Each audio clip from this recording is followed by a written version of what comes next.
Rafales de tirs sans discontinuer et nombreux incendies dans ces bidonvilles brésiliens. Les panaches de fumée noircissent le paysage.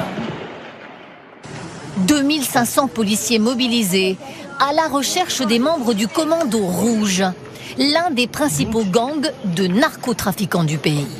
Ces hommes aux cheveux rouges, justement, sont suspectés d'en faire partie. Une opération musclée, au moins 119 morts selon les autorités.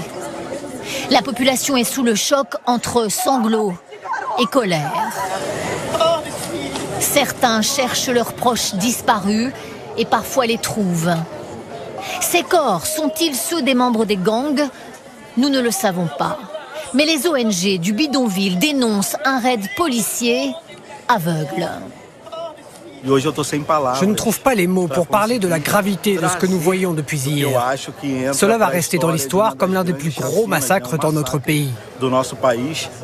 Le gouverneur très conservateur de l'État de Rio considère, lui, que l'opération est un succès et que les seules victimes innocentes sont les 4 policiers tués. Il met en avant les 100 fusils d'assaut saisis ainsi que les énormes quantités de drogue. Dans ces quartiers densément peuplés, les habitants vivent sous les ordres de ces trafiquants de drogue. Mais hier, la population terrorisée a dû se réfugier dans les métros. C'est horrible. Ça fait peur.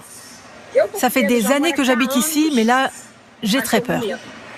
Le président Lula se déclare ce soir sidéré par le lourd bilan de cette intervention policière.